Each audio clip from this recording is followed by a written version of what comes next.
Good afternoon, wherever you are around Australia. Morning, still in Western Australia. Got to forget, it's still that hour and a half behind. What, 10:30 a.m. I think it is in Western Australia right now.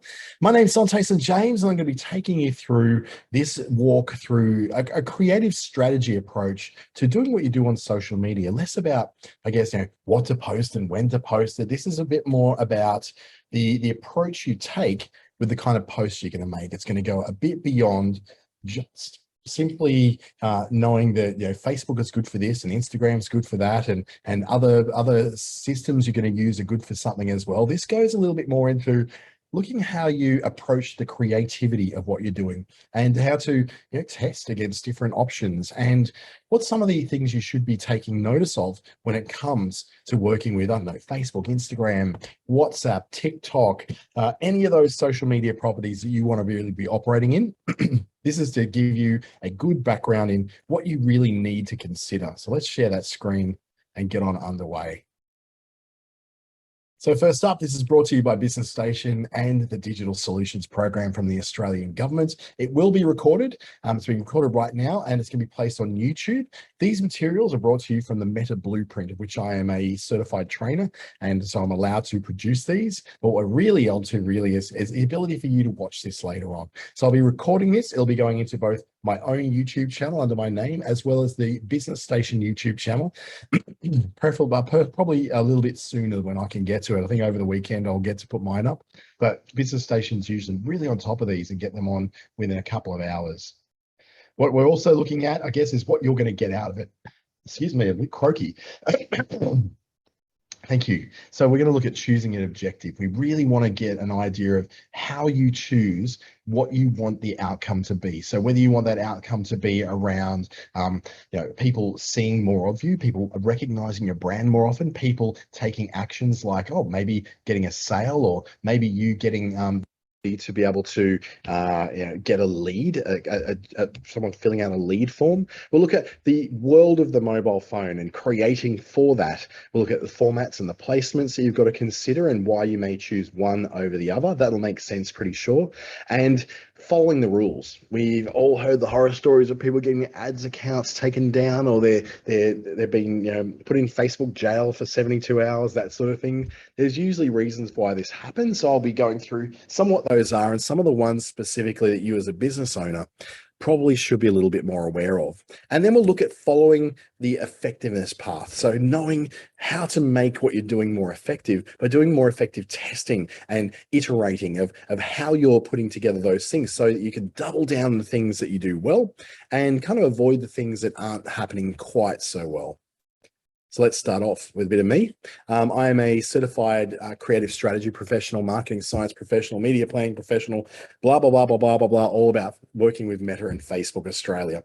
So that's I'm very, very closely associated, and hopefully back on the road in Sydney at the late March, where I'll be taking part in this the Sydney Gay and Lesbian Business Association training series, helping those businesses to more effectively use social media, particularly Facebook, Instagram, WhatsApp, and Messenger. Also a Canva Creators Certified Creative and a certified story brand guide. That's probably means nothing to you, but it's all to do with storytelling. And I do a lot of webinars on that too. And also work with LinkedIn Marketing Labs as a certified marketing fundamentals professional as well, which means I get to train people on how to use LinkedIn a bit better too. It's fun. So step one, when we come to growing into this idea of forming a creative strategy for what we're doing, is knowing what we actually want to get out of this. Now, I guess before all that, you want to know who you are and who you do it for and why you're doing it and all those, like that Simon Sinek, the asking yourself why you're doing things. I'm assuming you've already done all that. You know why you're in your business. You know whether it's your passion or not. You know why you're doing it. This is more about then choosing what you want to get out of your social media, whether it's paid or just posting stuff onto Facebook feed or your Instagram stories, wherever it happens to be. Understanding why you want to do that. What do you want to get out of it? You've got to match what your goals in business are with the creative strategy you're going to use. And that's simply because one colors the results of the other. You go straight in and create a creative strategy without any sort of idea behind you of what you want to achieve with it. All you're doing is coming up with pretty pictures. What this does is make sure that if your business goals are for more people to know who you are, for more people to engage with you on social media, and then for more people to buy from you when the time is right, then your creative strategy is going to reflect that. It's going to give you the guidelines that you need to be able to do that. I'll just also remember too, this is live on a webinar right now. So if you've got questions along the way, please, I've got my chat window up here on my big monitor. So please do let me know if you've got any questions along the way. I'll be happy to answer those live. And if you're a bit shy with asking them, that's okay. Just let me know in the chat that you just you don't want your name mentioned or something like that. All I get is first names, so I don't really get a lot of detail on who you are. So when it comes to choosing an objective, you need to be able to understand whether what you want to do, and this will change from post to post and ad to ad. It doesn't have to be the same every single time. And whilst most of us look for conversion, or which means creating a customer, someone buying something is the ultimate thing you want to do, you got to understand there's a bit of a journey that goes on with customers. They don't just simply go, yes, I want to buy that. And very well, sometimes they do. Like me at the checkout, when I see, Snickers bars on special for half price, I don't have a customer journey towards buying that Snickers bar. I just pick that sucker up and it goes in with the rest of my Flybuys points. So it's sometimes there's impulsive things that we'll buy and we go straight to that conversion point. But at some point in my life, I first became aware of Snickers as a chocolate bar. And I tried that chocolate bar. I liked that chocolate bar. A whole lifetime of advertising and marketing and placement in the checkout aisles at Coles and Woolworths over my life has ensured that I'm in a position to always be aware of who Snickers is, always be considering buying one, and always be in a position to buy one. So there has actually been, even though it's only $1 to $2 to buy that Snickers bar, there's been a customer journey of a lifetime that's actually led to that. It didn't just magically happen that one day I went, I'm going to buy a Snickers. There was stuff that happened along the way that made me want to buy that Snickers. So the first stage is awareness, where someone is becoming aware of what it is you do. The second is consideration. The third is conversion, and how that translates then into platforms like Facebook or into pretty much anywhere where there's advertising or some kind of marketing going on in social media or a digital platform. We look at then, well, the awareness objectives are there to help you to reach as many people as possible or to increase brand recall. So in the Facebook ads platform, awareness is literally brand awareness and reach are the two objectives you can use to set up an ads campaign in Facebook if you're looking to make people aware of you. If you're just simply posting to Facebook or TikTok or Instagram or Pinterest or wherever you want to go, these are the kind of posts you're putting in place that let people know who you are. And you generally create stuff that's going to be easy for people to share, or memorable enough, or clever enough, or fun enough, or entertaining enough for people to want to share about you. It's not going down price point. It's not going, here's my address. It's not going, here's our staff's birthday. It's attention grabbing stuff that makes people want to share it. And that may change the idea of all the things you think of that you would post, where you go, well, I'm just putting out prices and products and where I am and my position and all that. Well, this is a different way of looking at it. This is looking at just getting attention and making people knowing who you are. Remember the Snickers bar journey? At some point in my childhood, I was introduced to a Snickers bar for the first time. It may have been through advertising. It may have been through being given a gift from my grandmother, or to shut me up if I was crying out in the street, or whatever the reason was. I'd never been aware of a Snickers bar, and now I was. And once I'd actually had that Snickers bar, it now becomes part of my consideration of every time I need to self-soothe. I want to treat myself, a treat for getting through a hard day. Oh, I'll have a Snickers bar. That kind of toxic behavior we go through with food. So an awareness objective is basically to get attention. You want people to know who you are. You want an opportunity for people to understand who it is you are, so they'll remember it. And so when they have a time down the track where they need whatever it is you do, whether it's personal coaching, whether it is occupational therapy, whether it is scented candles, whether it is a service like home cleaning, the people will think of you when they need that, because they've been introduced to who you are.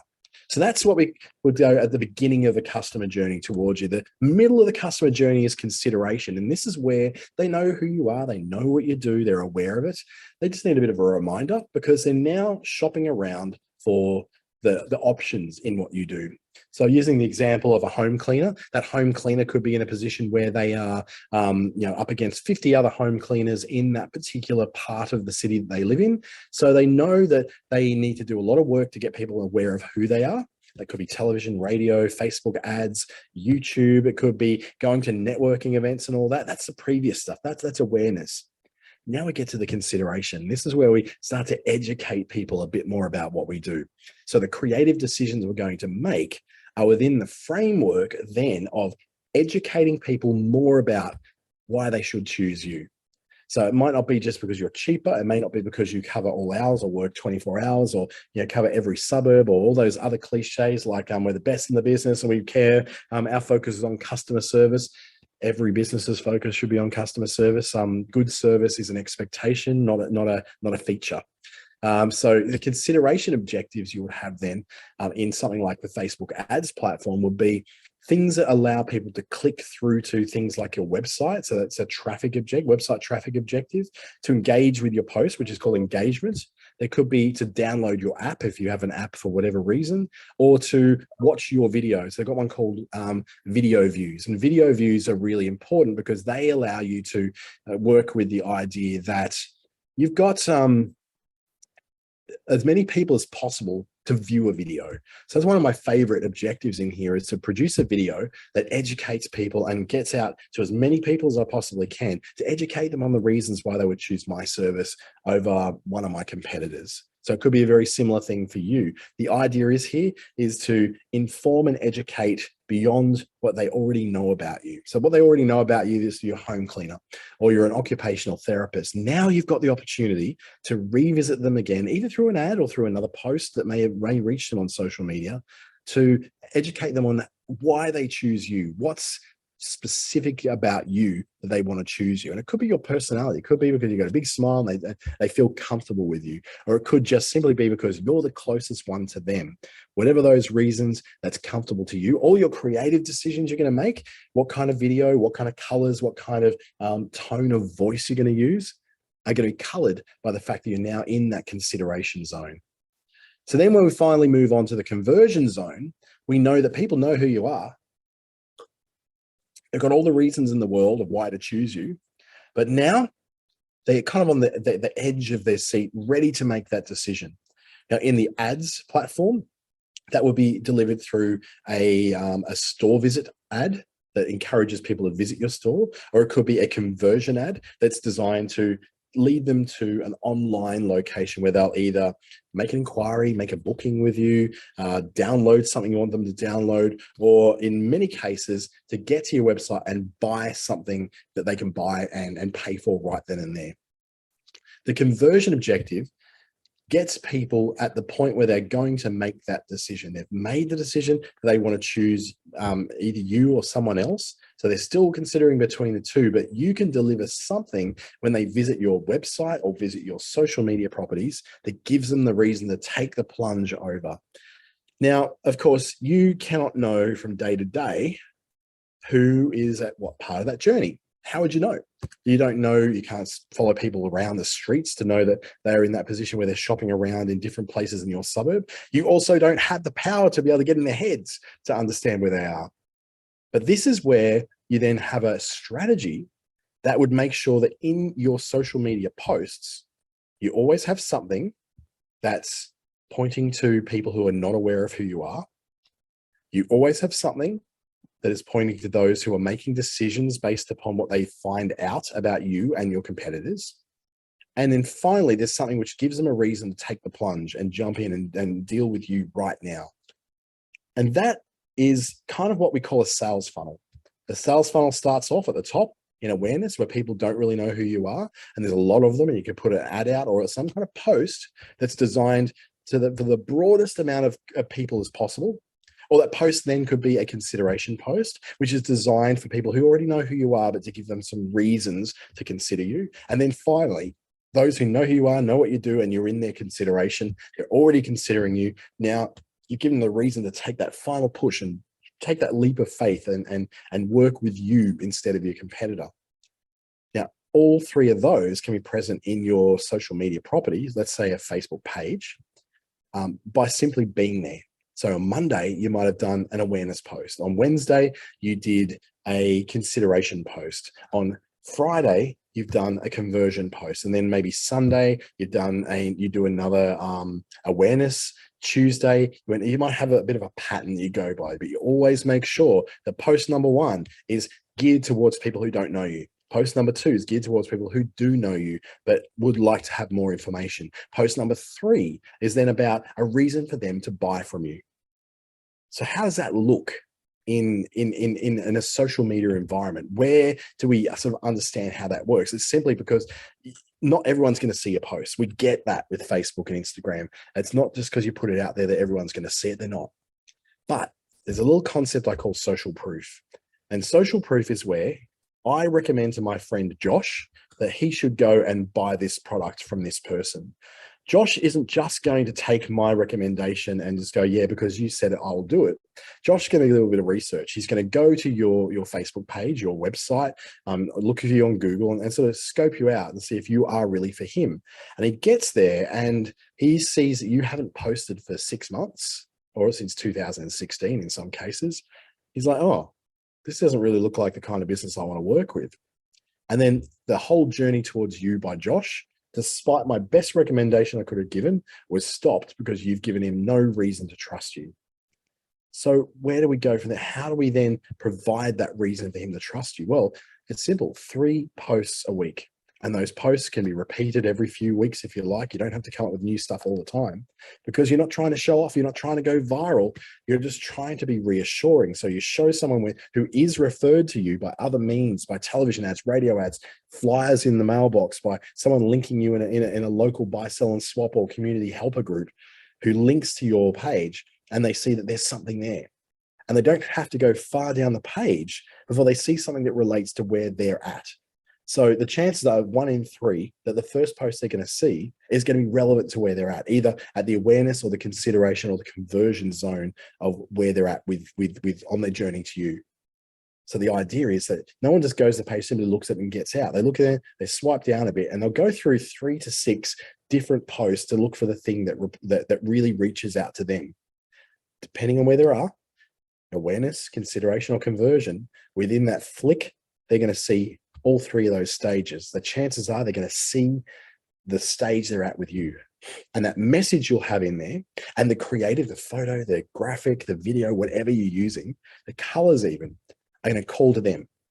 They're going to understand that that's relevant to them and go, oh yeah, this is definitely, I can see why Dante recommended me to go and see these guys. This seems to be exactly the place where I need to be. This seems to be exactly the kind of place I need to see. Now, just a second, I'm just going to blow my nose because I've got a little bit of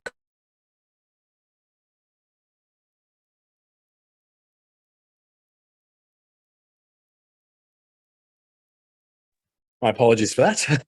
I'm just coming out of a bronchitis, so it's a little bit icky at the moment.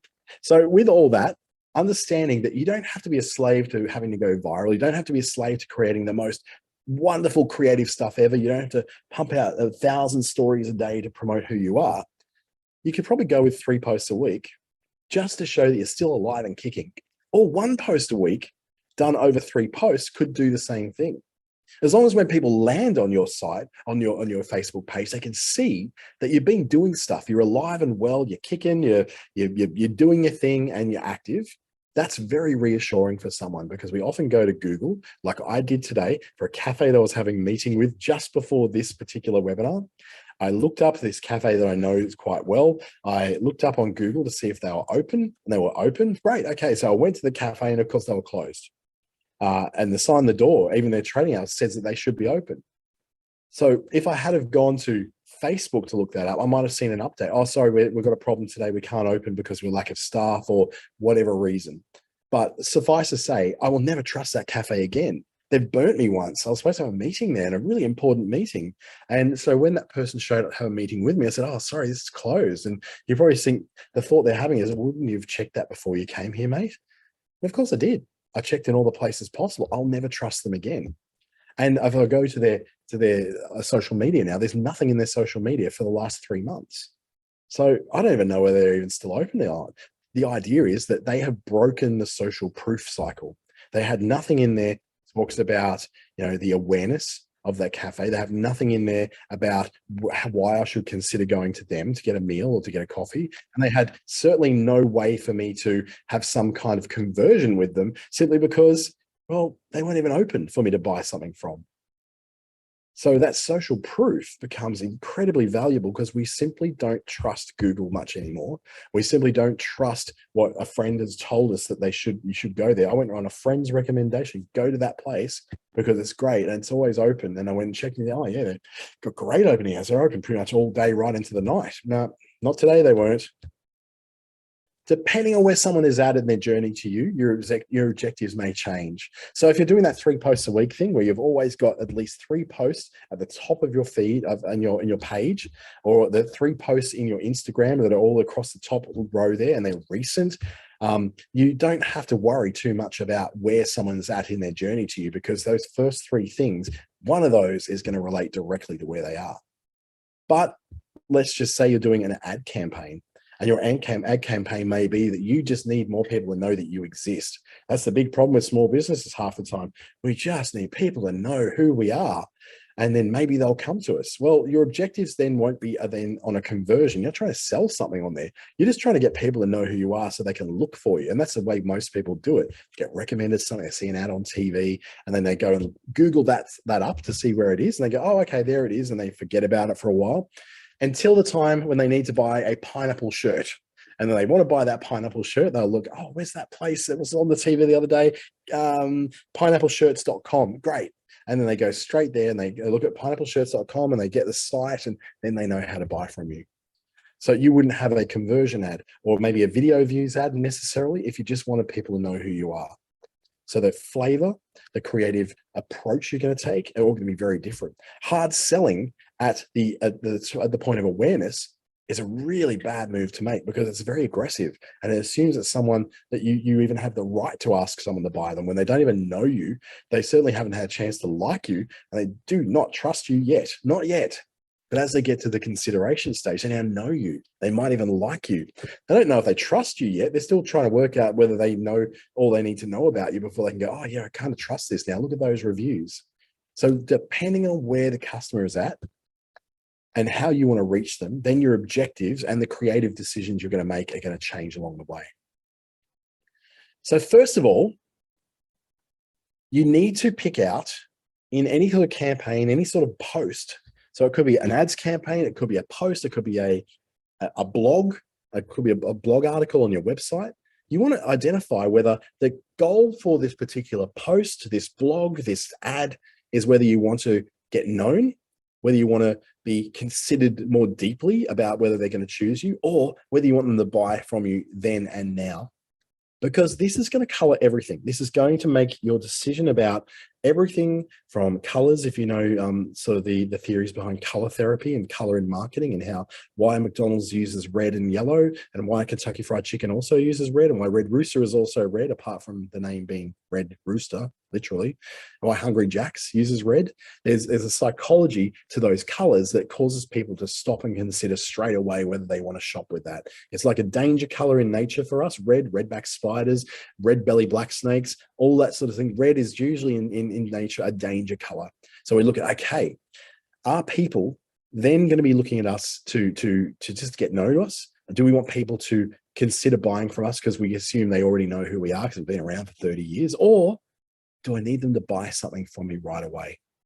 So once you've identified that, then you move on to your next part of the process, which is identifying what you want people to do once they see that post or that ad. And this is what we call a call to action. So if you've ever heard that term call to action, that's what this is. It's where you make a decision on what's next. So your customer's on the journey, trudging through life, coming across lots of ads, and then they come across yours and they look at it and go, oh, okay, so what do I do? And you probably notice a lot of ads of things like those brand ads on television. If you ever come across them, Chemist Warehouse ads are always very good at this. They'll introduce a product and they'll say, this product here is going to help you with your digestive problems and with your gastric reflux and all that. So, and you get it at Chemist Warehouse. So it says, here's something which you can probably relate to, which is gastric reflux, or the ability not to be able to eat anything and without making you sick. The second thing would be then, okay, well, yeah, I can relate to that. I can see that. Oh, okay, there's a solution for it. But the third thing is, what do I do next? Oh yeah, you can buy it at Chemist Warehouse. Oh great, there's one. I literally live across the road from a Chemist Warehouse myself. So I go, well, great, I can just walk downstairs, cross the road, and there I can get Gaviscon, or I can get Nexium, or whatever the tablet or the particular remedy happens to be. So of course, we're first gone. We want to identify whether we're trying to get attention, whether we're trying to get people to consider us, or whether we're trying to get people to buy from us right now. Secondly, we identify what we want people to do. Do we want them to learn more? Do we want them to download a menu? Do we want them to book us? Do you want them to buy something for like shop now? And you'll notice in the Facebook ads platform and in Facebook's pages, you'll often be given those call to actions. Now, most of my call to actions I want is to either book a time with me for a free consultation, or I want to get them to go to a particular page on my website to find out more information, particularly in the consideration stage. But in the awareness stage, my only call to action would be, hey, you'd like to learn more? Here's where you can learn more, which is usually to go off to my website, or maybe to go to my YouTube channel where they can see a lot more about me. So first of all, identify what you want to achieve. Secondly, identify what you want people to do next. What's their next thing to do? And the third thing is to choose the objective that aligns with the action you want people to take. So what I'm saying is that if you want people to buy now, then an awareness objective is probably not the kind of thing you want. What you want for buy now is a conversion objective. And that's a conversion objective is basically saying, here's how you buy stuff. So I just need to really deal with the amount of emails I have coming through on Outlook right now. There is tons and tons of them coming through. I've just got to turn that off so that we don't have that all sort of take up all our time and attention, because it's rather annoying when that happens. I know when you hear that coming through in a webinar, it's a very annoying thing to have. So I'm just going to close that so I don't see all those coming through constantly, because there are a lot of them. There we go, back again. Let's share and present and continue along the way. Just having one of those days where the emails are just coming in one after the other after the other. It's crazy. Then what you do is build creative that matches that. So the creative, now that's a big question. How do I build a creative that gets attention, like in an awareness? How do I build creative that's going to say, choose me? Or how do I choose creative that's going to say, book now, buy now, all that kind of thing? Well, that's going to come down to a whole bunch of decisions you make and with your business and how you want to do it and what your brand values seem to be. So I'm going to use an imaginary automotive company called Akemia Automotive. Akemia Automotive has particular business goals. They have an audience they want to advertise to. They have actions they want people to take, which means that they have to choose a particular objective they want to move forward with. So let's just say their business goals are that they want to build a positive reputation as a leader of the luxury car industry. So they've got a very clear goal that they want to achieve. How do they achieve that? Where at the customer's journey are they? So they'll look at then the audience that they want to put this to is affluent stay-at-home mums of the age of 24 to 50. Apologies for the American spelling. The client will then run a brand awareness television commercial and Facebook ads. Last month, they included testimonials of parents who identify one of their cars as being kid-proof transportation that has unique elegance. In other words, a fancy Lexus SUV that we can pick up the kids from schooling and they're not going to wreck it, and you're still going to look pretty, you're going to look pretty elegant driving it. So let's just say it's probably outside of a private school, one of the better schools in town, in one of the better suburbs in town. They want to look good while they're doing it. So it's a particular kind of affluent audience that they're trying to reach. So we know, first of all, that they want to get this positive reputation in the luxury car industry, and they want to do that with mums. They want mums to think this about them. So once they've got that idea in place, they want then those people who have those cars, they want them to share their posts with friends and family of their experiences with that car. They want them to show off a little bit. They want them to actually, show them what the life is like inside that car and what the life is like with using that car. And the kids banging and crashing things about and not damaging this car. If there's any such car like that, I know about a dozen mums who'd like to know all about what that car is. And they want them to put that on Facebook and Instagram. So the campaign is not about buying a car just now. What it is about people with the car already, people who already know them, who already own those cars, to engage with Facebook and Instagram and show people examples of how they use the car, or the holidays have been on, or the day-to-day stuff that's going to be on there. They want mums to share that information. So to do that, then they need to go and create something in an ad campaign or an organic campaign on their Facebook page that says that they want to create that buzz with content.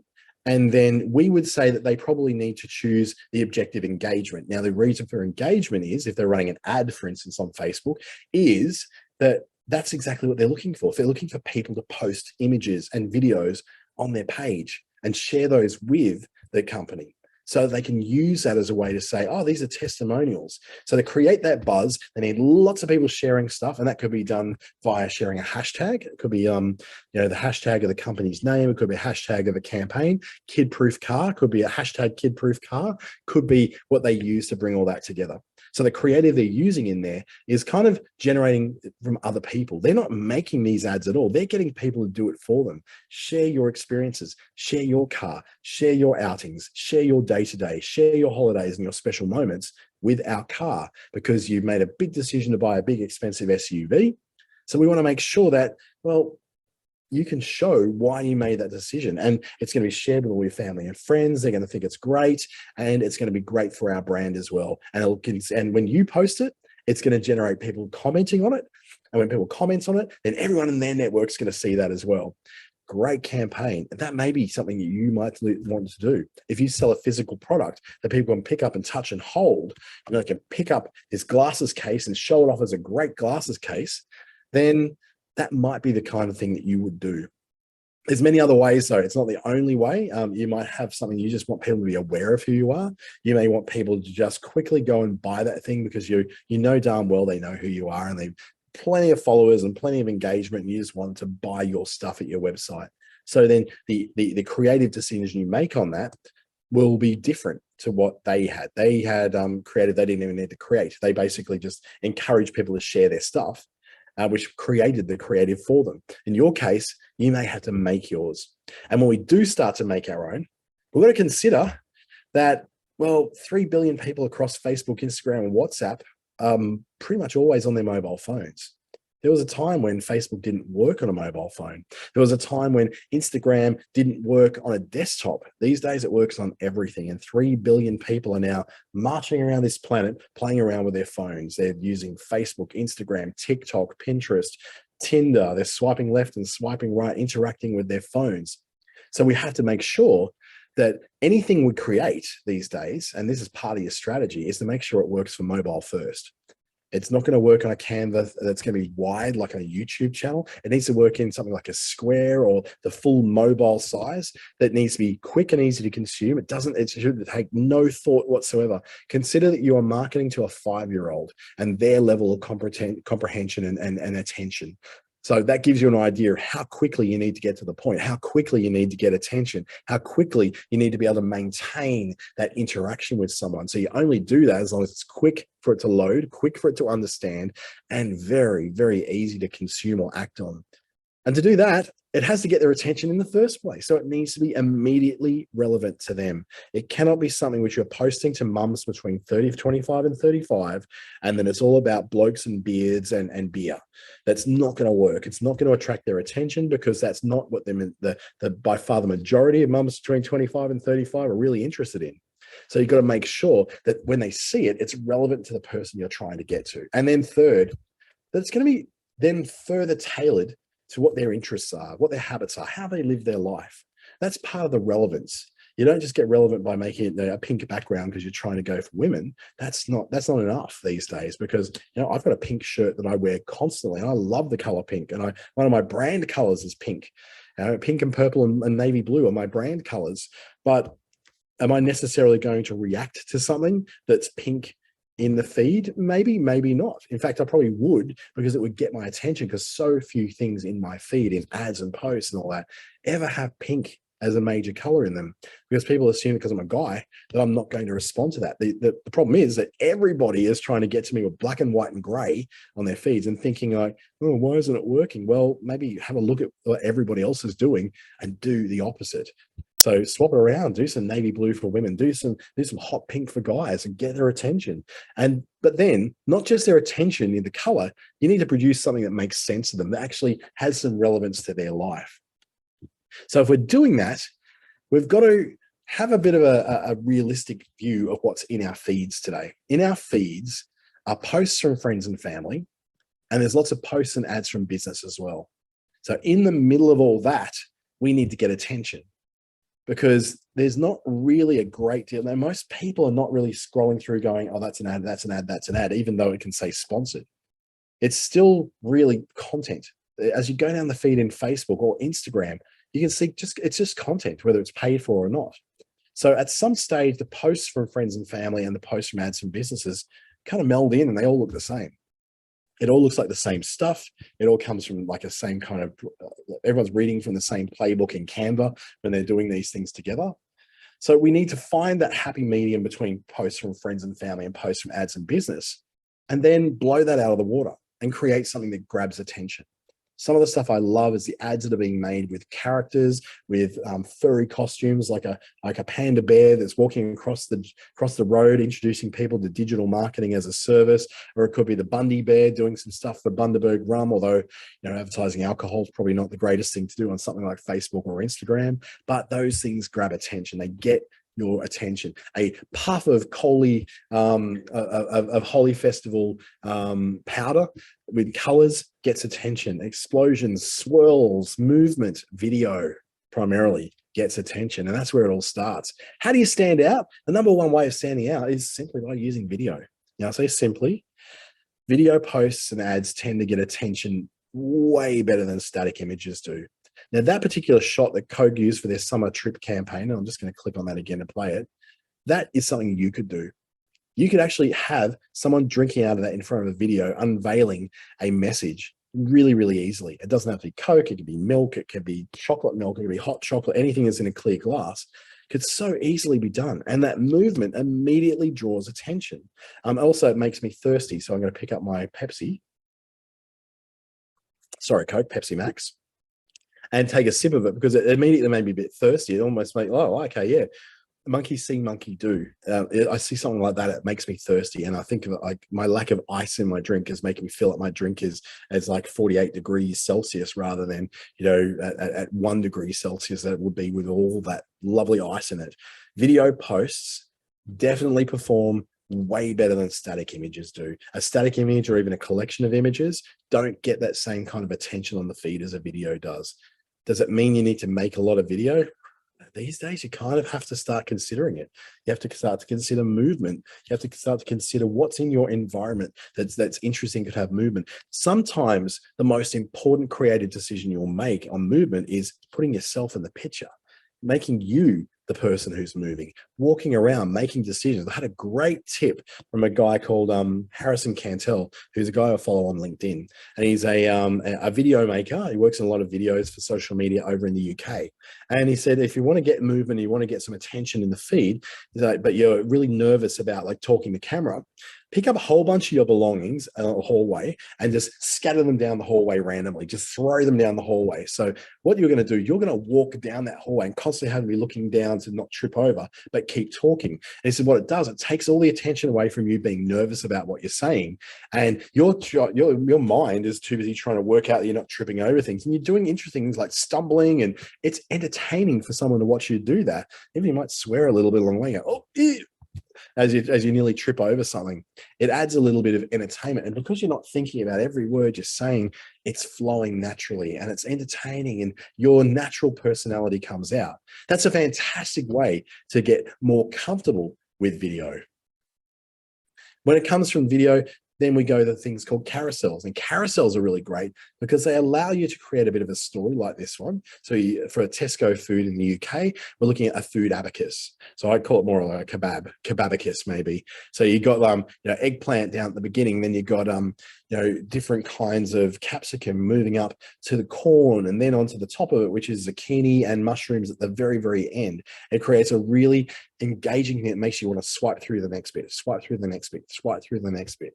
It starts off with the first bit with the eggplant, and you can see there's more, so you swipe across more and more. This one's showing particularly on Instagram, but you can get that same thing going on Facebook as well. The beauty of it on Facebook is, though, that you can see what the next thing, half of what the next screen is. Whereas on Instagram, you can only see the first screen, and as you go through, it creates that feeling of you scrolling through a story. But on Facebook, it's even then more visible because you can see that the first half of the second image contains capsicum, and it makes you want to go sliding across so you see more. Now, are these very good things to engage with? Absolutely. Because what they do, they force you to engage with the content. They force you to work with what's there because you can't help it. The curiosity is killing you. You want to do it. You want to see what else is on there. If it's something to do with a collection of shoes and you're looking for new shoes, you want to see what those shoes are doing. If there is a collection for, a product that you can buy and take home with you, then that's ideal. You want to do that as well. Then you've got instant experiences. So this is where you can have ads which open up, say, a lead generation form, or add up what we call an instant experience, which is on the mobile. It can have your storefront on Facebook or Instagram. It can have an instant form to fill out. You can have this storytelling where you have a combination of stories being told in text and video and beautiful images that tells that story for you. You have lookbooks which say, okay, this is what this outfit looks like. There's a way of doing an ad that creates a lookbook as well, particularly if you're doing fashion and you're selling all those accessories. Anything you'll notice that invites some kind of interaction. So a video makes you want to watch it because it's moving, but these things then allow you to interact a lot more. And that's a really powerful way to get people to do your stuff. For instance, this could have been the series of stories on Instagram that someone's done from a conference they're going to. So they're looking at, just taking it all in as we anticipate the keynote.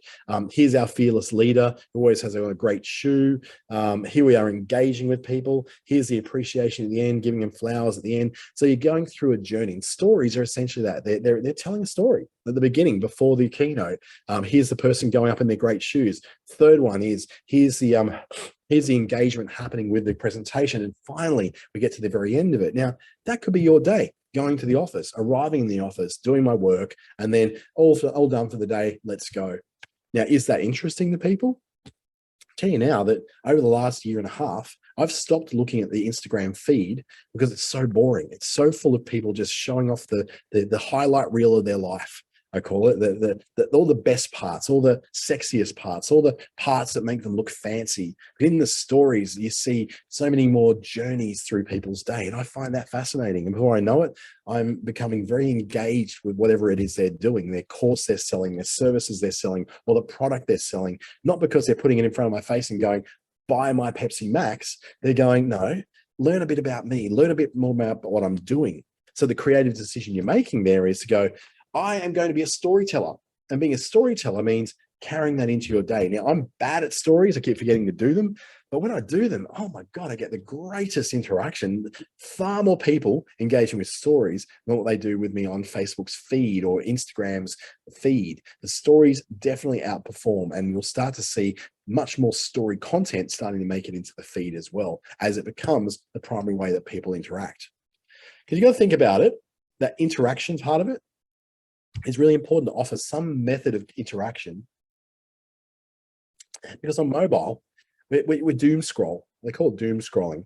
So you're just constantly just scrolling through content, the next thing, until something grabs your attention and you happen to stop on it. So given that's the way, we've got to then grab something that, number one, grabs attention, but secondly, gives something where people can interact. If something is interacting immersive, we'll often stop on a mobile for a long period of time, turn our phone from this way to actually consume that piece of content and go, okay, I'm going to spend a lot more time watching that now. So we think of people of having a very short attention span on mobile phones isn't necessarily always true. In fact, some people can spend so much time on their mobiles watching things like TikTok that they lose all sense of time and where they're at in their day, that it actually gets them to thinking, oh, wow, I actually really need to cut down on my usage of social media and watching videos. So immersive content, then, this is a whole new level that you can go to. And this is where we start talking about things like the metaverse and interactive worlds and all that sort of thing. This campaign I'm about to show you is a little bit of a mix of that immersive content world. It will start off with something like, say, for instance, this idea that you're going to pitch an idea, you're going to let people play with your idea, and then they're going to take the plunge to get more involved with you. So what I mean is, let's say, for instance, in this case, there's an invitation to play a game with these people. So here's, oh, you want to play a game? Yep, let's go play a game. This is what the game looks like. Do you want to play with this game? Well, click on the link that's going to be provided here, and you can start playing that game. See, you click on the button and allow you to start playing that game in Messenger. So they're using a messenger game that allows you to be immersed in it using what we call AR, Spark AR, which is an augmented reality tool that Facebook and Instagram uses to build these interactive immersive experiences. You introduce the idea as something that's going to be much more immersive, and you're inviting people into it. So step one of your creative is saying, here's an invitation. Step two, and that's going to appear in the news feed or Instagram feed. It could appear in stories as well. Step two is where they're actually going to play the game. So this interactive game, the ball drops and you put your head up and it lets it bounce. You keep that ball going up as much as you can in the time you've got an allowance for. So there you go. So she scored 9 points and it's finally got down 10 points. She's still going well. The viewer actually plays with the content, and it's been created a thing called Spark AR. So you're using things like, you're doing this in stories, in instant experiences, having interactive video, which is something that can be done on Facebook these days with the right tools. You have to obviously know how to use those tools. Third is the plunge, where we're going to take the plunge in and we're going to go, okay, we're going to interact more deeply. And this case, it's a live video or a broadcast that's counting down with 11 minutes and 30 to go before this apparently famous football player is going to start interacting with you on a live video. So they can plunge into a much more deep interaction with you. It could be exclusive content on your website, or it could be live video. Now, of course, this is Lay's, who we know here as Smiths, I think we call them here, chips. So it's a place where you're not just running ads, you're not just running creative stuff, you're taking people on a journey. You're actually planning for them to be invited into an experience which they can then run, and then when that experience lets them do something next, the important thing there is, what's next? If I see something in your feed and it comes through and it's advertising your business, my curiosity as a human being, and when I start to interact with it, what's next? So that's great, that's an ad, fantastic. What's next? Am I going somewhere? If you don't have a direction to send people to, then they don't know where to go to and they won't go anywhere.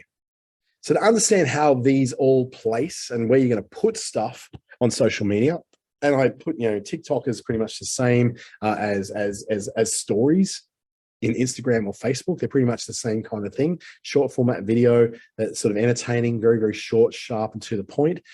With feeds, they're the most place where you're going to put things: Facebook, Instagram, Pinterest, Twitter, all work on the idea of feeds. So in the case of Facebook and Insta, the Facebook news feed or the Instagram feed is where this happens. And it can happen both on the mobile and on the desktop. And using square 1:1 or 1080 by 1080p sized images is perfect.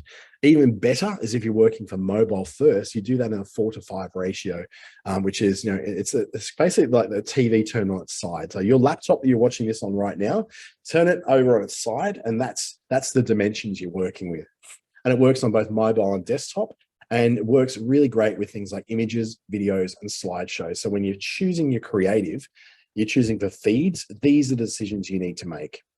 When you're choosing for stories, though, this is a full screen experience, and I haven't got the right video there, but a full screen experience doesn't just take up a part of the screen like that Grimbergen beer is. It takes the whole screen up. It's a full screen vertical video, and it only works well on a mobile. It only fills the screen on a mobile. So it's ideal for images, yeah, very, very good for videos. Less so for slideshows, but really, really powerful way to deliver your videos.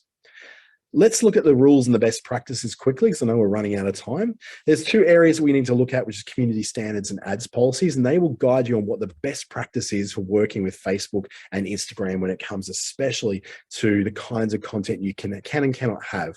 These on screen, avoid like the plague: adult content, tobacco, gambling and gaming, live animal sales, drugs and weapons, hate groups. And the big one, which I get people with all the time, is, oh, but I'm trying to sell a product and make my business. Okay, what's your business? Oh, it's doTERRA essential oils. Like, yeah, nah. It's a multi-level marketing, network marketing business. Those things are not allowed to advertise on Facebook and Instagram. The reason is not because your product is so bad or because you're a pyramid scheme seller or you're a bad person. It's simply because people are constantly getting ripped off by these things. And the feedback from the users of Facebook has been, we don't want to see this stuff. It's all get rich quick making schemes. We don't want to see any of this. We don't want to be ripped off. And these schemes, unfortunately, do rip off millions of people every year who have delivered a promise that isn't delivered then in terms of reality.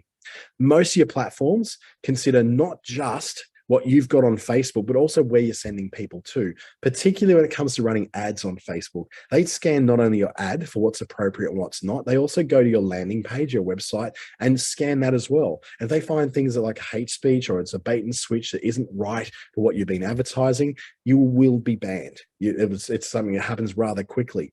Another area to avoid is personal characteristics, mentioning people by their size, by their level of fitness or lack of fitness, their religion, their age, or even their name. Referencing any of those things in an ad is considered to be not right. Those things won't be allowed. While you might be going, instead of saying, hey, Michael, are you a Christian? Then you would love this. Rather than that, you're saying, find Christian singles in your area, because you're not looking at that person's particular characteristics. You're saying this is what they're interested in. They're interested in Christian singles. Therefore, you won't be going, hey, since you're a Christian, you should love this. You're just saying, actually, I've got a service that points to Christian singles. I've got a service that points to weight loss. But I'm not telling you you're fat. I'm just saying that I've got a weight loss service you might be interested in. Vulgar language is an obvious one. If you're going to start querying and carrying on, people are going to report you and you're not going to last too long on the platform. Spelling and grammar as well is something which you should check. Make sure you spell things right. Ads will be knocked back if they've got incorrect spelling and grammar, if they consider that it's not easy for people to understand what's being advertised. And of course, get rich quick schemes don't just mean MLMs. They also mean Bitcoin and cryptocurrency scams. All that sort of thing should not be advertised, which is why 80% of the hacked ads that are put onto people's feeds, and when they hack your account and start putting ads out there about Bitcoin and cryptocurrency and NFTs. So those sort of things are just not going to be on there. Now, I mentioned the landing page before as a place where people go to. What they're looking for is that if you're pointing to something on Facebook, it has to be a business page or a group within Facebook, not just Facebook itself or someone's profile. You can't send someone to a profile in an ad.